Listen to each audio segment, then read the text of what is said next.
മഹാരാഷ്ട്രയിലെ സുകുമാരക്കുറുപ്പ് മോഡൽ കൊലപാതകത്തിലേക്കാണ്. 1 കോടി രൂപയുടെ ഇൻഷുറൻസ് തട്ടാൻ സുകുമാരക്കുറുപ്പ് മോഡൽ കൊലപാതകം നടത്തിയ ആൾ മഹാരാഷ്ട്രയിൽ പിടിയിൽ.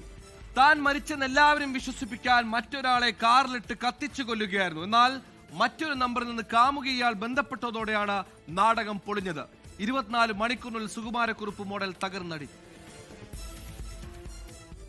ലാത്തൂർ സ്വദേശിയെ ഗണേഷ് ചവാനാണ് സുകുമാരക്കുറുപ്പ് മോഡൽ കൊലപാതകം നടത്തി ഇൻഷുറൻസ് തുക തട്ടാൻ നോക്കിയത്. പക്ഷേ 24 മണിക്കൂറിനുള്ളിൽ പദ്ധതിയെല്ലാം പോലീസ് പൊളിച്ചു. ഞായറാഴ്ച പുലർച്ചെയാണ് ഒരു കാർ കത്തിയമർന്നെന്നും അതിനുള്ളിൽ മൃതദേഹമുണ്ടെന്നും പോലീസിന് വിവരം ലഭിക്കുന്നത്. കാർ ഉടമയെ കണ്ടെത്തി. തന്റെ കാർ ഭാര്യ സഹോദരൻ ഗണേഷ് ചവാന് നൽകിയെന്നായിരുന്നു മൊഴി. മൃതദേഹത്തിൽ കണ്ട കൈവള ഗണേഷിന്റേതെന്ന് ബന്ധുക്കളും തിരിച്ചറിഞ്ഞു. പോലീസിന്റെ തുടരന്വേഷണത്തിൽ ഗണേഷിന് ഒരു സ്ത്രീയുമായി ബന്ധമുണ്ടെന്ന് വ്യക്തമായി. ഈ സ്ത്രീയെ കേന്ദ്രീകരിച്ചു നടത്തിയ അന്വേഷണത്തിൽ ഗണേഷ് മരിച്ചിട്ടില്ലെന്നും മറ്റൊരു നമ്പറിൽ നിന്ന് കാമുകിയുമായി സംസാരിക്കുന്നുണ്ടെന്നും തിരിച്ചറിഞ്ഞു. സിന്ധുദുർഗിൽ നിന്ന് പ്രതി പിടിയിലുമായി. സംഭവ ദിവസം രാത്രി ലിഫ്റ്റ് ചോദിച്ചെത്തിയ മദ്യപനെയാണ് താൻ കൊന്നതെന്ന് പ്രതി മൊഴി നൽകി.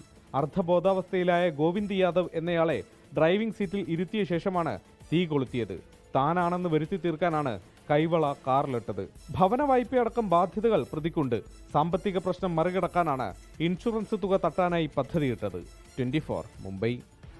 ലോകത്തെവിടെയായാലും ഏത് സമയത്തും 24 വാർത്തകളും ഓഗ്മെന്റഡ് റിയാലിറ്റി പാക്കേജുകളും എക്സ്പ്ലെയിനറുകളും വിശദമായി കാണാൻ ഞങ്ങളുടെ യൂട്യൂബ് ചാനൽ നിങ്ങൾക്ക് സബ്സ്ക്രൈബ് ചെയ്യാം.